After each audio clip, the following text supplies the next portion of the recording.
শত আঘাতের পরেও থামলেন না এক মিরাজ ভক্ত, গাড়ি থামিয়ে তুললেন সেলফি। ফতুল্লায় শেখ জামালকে 5 উইকেটে হারিয়ে ফুরফুরে মেজাজে দেখা গেল মাহমুদুল্লাহ মিরাজদের। খেলা শেষ করে ড্রেসিং রুম থেকে বেরিয়ে মিরাজ যখন গাড়িতে উঠবেন তখন এক ভক্ত মিরাজের সাথে সেলফি তুলতে এগিয়ে আসেন। সিকিউরিটির নজরে পড়লে সে ভক্তকে গলা ধাক্কা দিয়ে সরিয়ে দেন। ঠিক তখনই প্রতিবাদ করেন মিরাজ।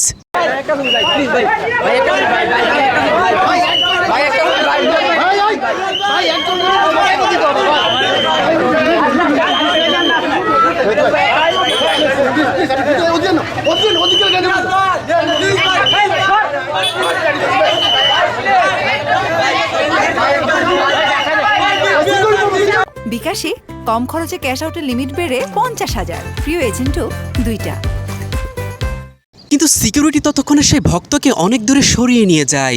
মিরাজও গাড়িতে উঠে পড়েন। এরপর কিছু ভক্ত আবার মিরাজের গাড়ি ঘিরে ধরেন। মিরাজ তখন গাড়ির মধ্যে। কিছুক্ষণ পর মিরাজ গাড়ির মধ্য থেকে সেই ভক্তকে ডাক দেন। এরপর সেলফি তোলেন।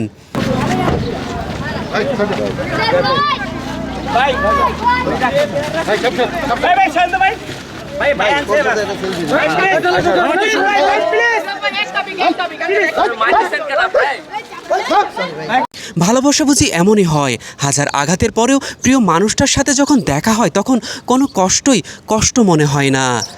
মেজবা মিলন, ডেইলি ক্রিকেট। আমার অনেক আশা ছিল মিরাজ ভাইকে নিয়ে আমি একটা সেলফি নিব, কিন্তু উনি আমাকে ধাক্কা দিয়ে সরে দিয়েছে। মিরাজ ভাই আমাকে কাছে টেনে অনেক ভালো লাগছে আমার। কথা শুনুন, ধাক্কা যে দিছে উনি তো ধাক্কা দিছে, ওনার কিন্তু ওনার এটা ডিউটি যে উনি আপনাকে ধাক্কা দিবে, কিন্তু আপনি কিন্তু অতি আবেগী হয়ে গেছেন। না, আমার কিন্তু মিরাজ ভাইকে দেখে আমার কিন্তু অনেক কন্ট্রোল রাখা উচিত। হ্যাঁ, কিন্তু ছবিটা তোলাইছে পরে তো দায়িত্ব, আপনার দায়িত্ব। আপনাকে ধন্যবাদ।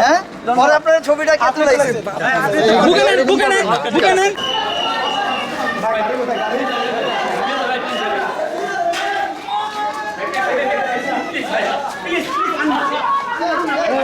গাড়ি কোন না